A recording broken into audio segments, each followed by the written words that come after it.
Solution to Africa's problems. Firstly, let me start by stating the problems. Most African countries were colonized by European powers. This made us lose our resources, manpower and culture to slave hunt and exploitation of our resources, colonization and distortion of the people's mindset, modification and nullification of their culture and implanting a governmental system that is alien to the people, a sure inhibitor to her progress. I am yet to find a scientifically proven physical or mental deficiency that could be the reason why Africa seemed to be backward among the global powers, in global politics and technological advancement. How do we describe that? Even with the level of enlightenment, crop of elites, achievements by our academia and rich culture, it is still very possible to manipulate Africans, make them fight those who rise from among them to solve their problems or even kill them? The Euro-American powers demonized names like Idi Amin of Uganda, Gaddafi, Kwame Nkrumah and others who may not be saints but are better than those we think are doing well today.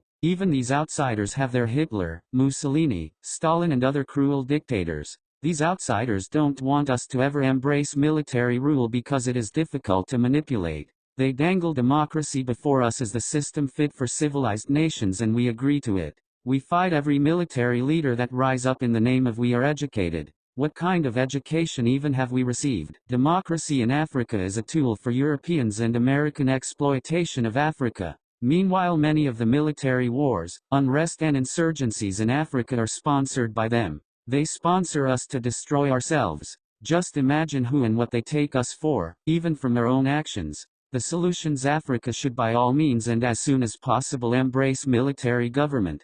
Forget what the ill-educated African political pundits say on television. They are only rehearsing the educational errors from their Europeanly inspired education that were from onset geared towards keeping Africa down. And these guys gets lots of overseas lectures and academic recognition that make them feel they have arrived. It's part of imperialism. They twist the mind of our intellectuals and reward them for traveling round the world saying rubbish and nonsense and everything else except what will benefit Africa. It's a shame. Military leadership, some may say, will open the door to dictatorship. While that's true, it can also open door to a government who will strictly drive the nation to a desired destination without being afraid or succumbing to foreign threats. Only a military can with an iron rod, beat off our colonial mindset, force the people to follow truth than tradition, logic than law, reality than routine. The problem is not only in leadership.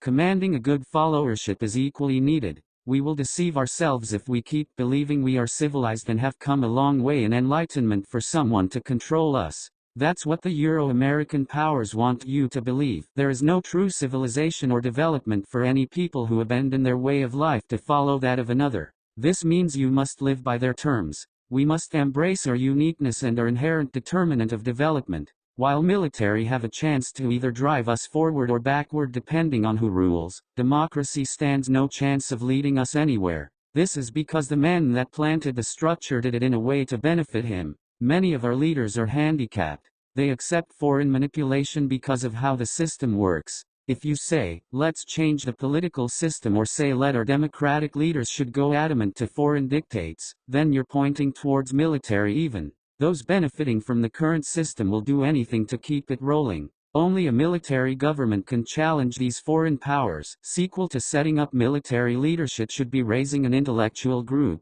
These will be selected men of repute, result and love for Africa. They would sit and analyze our situation and proffer our own solution on a new structure in all spheres that the military will enforce over a period of time while the progress gets judged as time goes on. Next to this will inevitably be a new educational system that prioritizes Africa, her needs, aspirations and vision. Finally, this whole process will take time. So we need patience. Unless we tackle this problem from this approach, I believe, we will recycle our problems over and over. Then we blame ourselves, our government, foreign powers or even deities but remain where we are.